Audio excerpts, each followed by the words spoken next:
Today we have another dose of wisdom and healing, and we're going to explore chronic pain and the relationship with fatigue. We're going to be talking about what is chronic fatigue, why does chronic pain make you so tired, and I'm going to share with you 5 tips to break the pain fatigue cycle. Would like to learn more about that? Then join us. And my name is Anna Marino. I'm a physical therapist, a mind-body coach, and a self-healing specialist for over 15 years. And I have helped many patients to heal from chronic pain. And I would love to help you to take your life back and be able to be pain-free. Then let's go deeper into chronic pain and fatigue. Then we know that there is an intricate relationship between those two items. And it's very common. The patients tell me when they do suffer from chronic pain, it's very common to also experience fatigue. Then let's talk about first, what is chronic fatigue? Then there is a difference between fatigue and chronic fatigue. Then when we talk about fatigue, it's like, oh, I had a really hard day at work, or you did a really hard exercise. Those are the normal fatigue. You do something, your body get tired, you recover, you sleep, next day, you're good to go. The problem of chronic fatigue is it is chronic. It's there all the time, and you don't have that recovery period, and you keep in that cycle of pain and fatigue, and it doesn't get better. The level of fatigue that someone have when they do have chronic fatigue is very different than someone that just had a really hard day and they're tired for that day. That's very important to be able to explain to your family members, to your friends, when you do experience chronic fatigue. A lot of people that never experienced that before don't even understand the difference between that. That's the first thing. And there was something created they called the spoon theory to help not just the patients with chronic fatigue, but also the family members and the friends to understand a little bit easier their relationship and how does that work. And if you understand a bit more of what are your limitations. And in this theory, we use spoon as a measurement. Then for some people, it's 1 spoon, 2 spoons, and knowing how many spoons you have a day, you can manage your energy level better, and then you can prevent yourself from getting to exhaustion. It's a really good technique if you are suffering from chronic pain, chronic fatigue, to give you some awareness of what do you need, what's necessary for you to complete a specific task, and how many specific tasks can you finish by the end of the day. Then there are 3 types of fatigue. There is the physical fatigue, mental fatigue, and the emotional fatigue. Then when we think about physical fatigue, it's body. It's your physical body feeling fatigue. That can be when you think about doing a hard exercise, or you've been standing all day long, then those are the things that gives you the physical fatigue. But when you do suffer from chronic fatigue, physical fatigue can be something simple as going up and down the stairs, or for some people, it's transfer from sit to stand. Then depending on the level of fatigue that you're experiencing, your body may have a different reserve of capacity of how much fatigue, how easy it's going to be to feel fatigue. And it's important for you to identify what is that for you. And hopefully as you get better, that will start changing and you're able to tolerate a lot more. Then there is also what we call the mental fatigue. The mental fatigue is more the idea where the cognitive slows down. It's hard to concentrate. It's hard to make a decision. You feel like sluggish. You feel foggy. It's hard to think clearly. Then for some people, for some of my patients, they talk about like if they've been on the computer for a long time, if they have a very stressful conversation with someone that's very long and kind of repetitive, and they have to explain a lot of details, at work, they need to do a presentation or something like that. Those things can cause more like a mental fatigue. And the emotional fatigue, of course, is more associated with the stress response. And It can be either a anxiety from being in a social event. It could be multiple stressful situations on the same time or the same day. And when you do start getting emotional fatigue, you notice that you are easily triggered. You may go to a feeling more of apathy. You may start feeling a lack of motivation, hopelessness, and it's kind of hard to move forward, and it's a lot harder to cope with the stress. The thing is that usually will be just fine. You start noticing that really triggers you. And that's a really good sign if you do identify that. It's a really good sign for you to pause and ask yourself, what do you need to recharge yourself? Because your cup is probably empty. Then once you identify that, then you can do something about it. They're starting to think about what are the things that you can do to recharge yourself, especially if you have been experiencing chronic fatigue. Then let's go a little bit deeper to why do we get so tired when we have chronic fatigue? And the idea is that that physical discomfort can cause so many problems in our body, and it can affect so many different areas. The body is kind of like a machine. If you think about your cell phone or your car, we do have a limited reserve of energy. And when we do have chronic pain, a lot of the energy, it goes towards healing. It goes towards managing the ongoing discomfort. It goes towards pay attention, working so hard to finish a task that supposedly be very easy. And that can be very exhausted.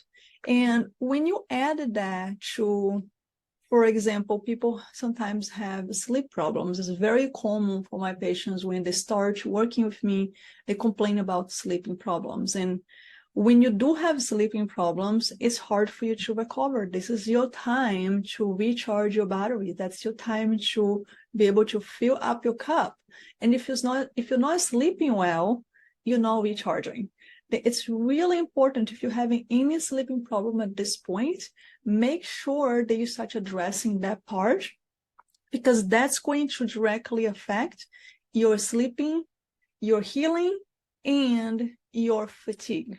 We wanted to make sure that we get as much time as we can in the deep state and relaxing state of sleeping, that we can give some time for the body to recharge. And one thing that's really important also is when you start to identify that you're having trouble sleeping, it's starting to ask yourself, what is causing the problem? And we want to talk more about the solutions for that. But it's starting to question, start to being curious, what are the causes for you? We also talk about physical and emotional strain. When we are coping with chronic pain, it requires so much effort.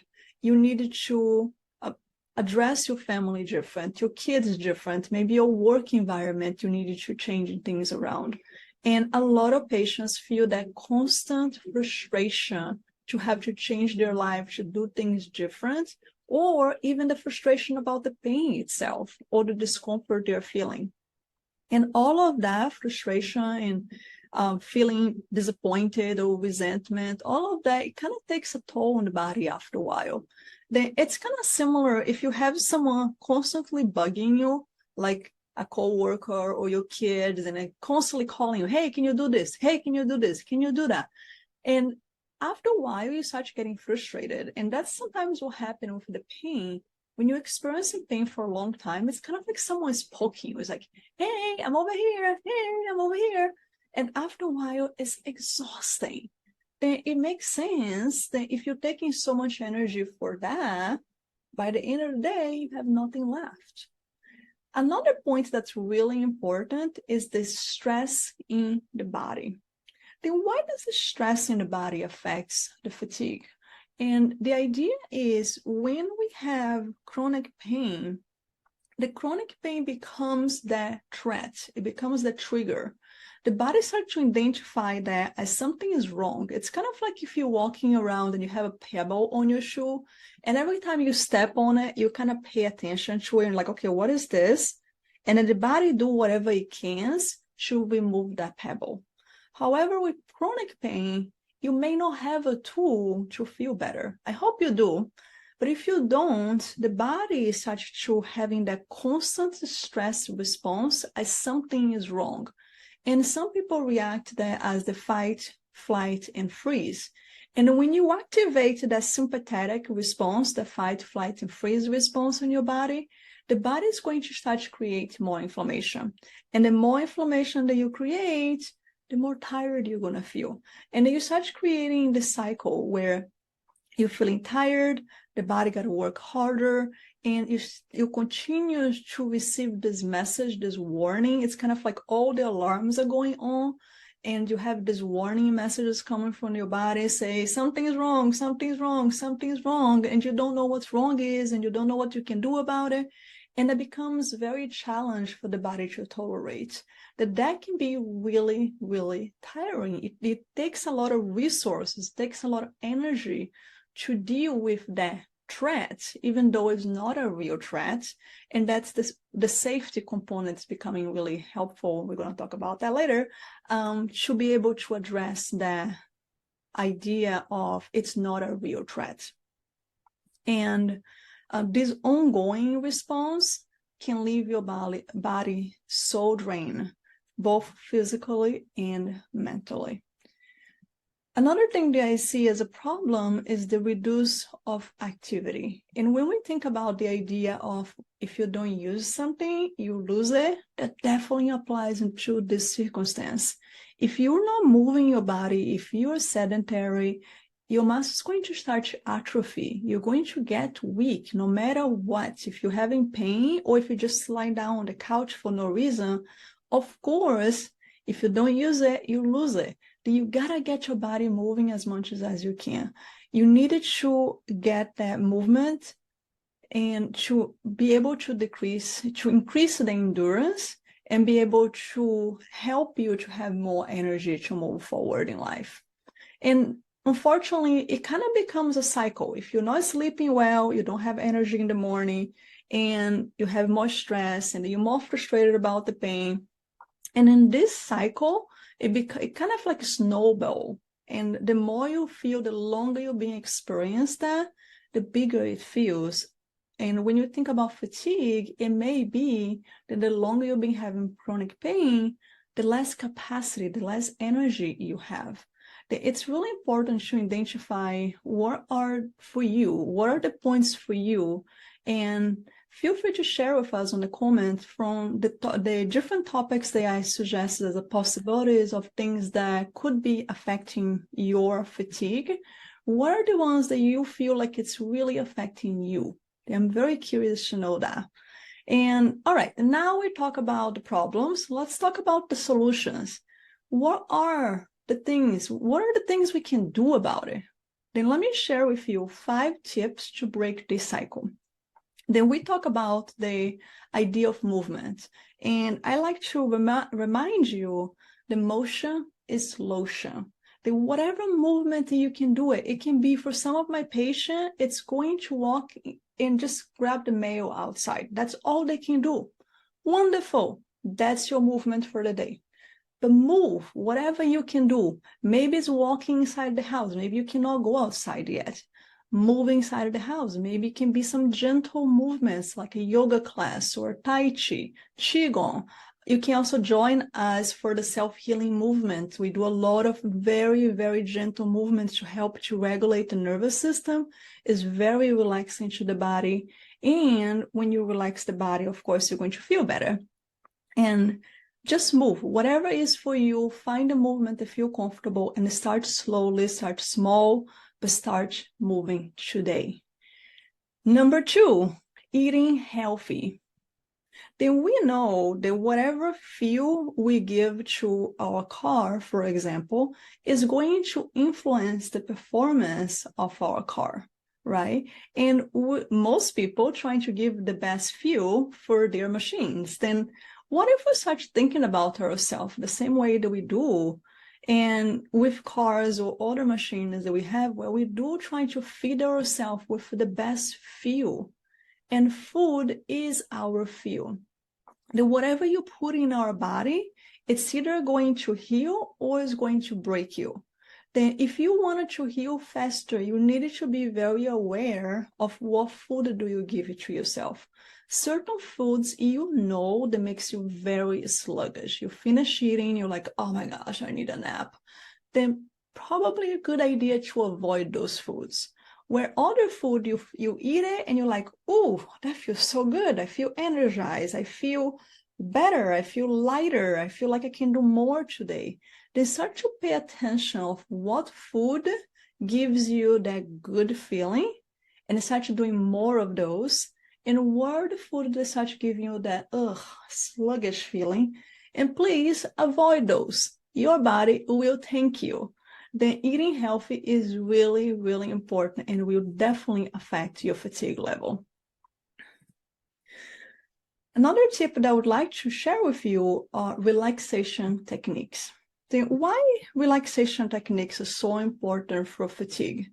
When we talk about the idea of the body respond to the pain as a threat, not a real threat, but the body thinks that it is. Then if you feel like you're stepping on that pebble and the body like, oh, what is that? Oh my gosh, I gotta do something about it. And it starts getting on this stress reaction. It's gonna take a long time for you to be able to relax and realize it's like, oh, it's actually just a pebble. Let me remove it. Then the first step for you to work with pain and fatigue is starting to create a safe environment in your body and starting to tell your body, hey, this is just a pebble. It's not a real threat.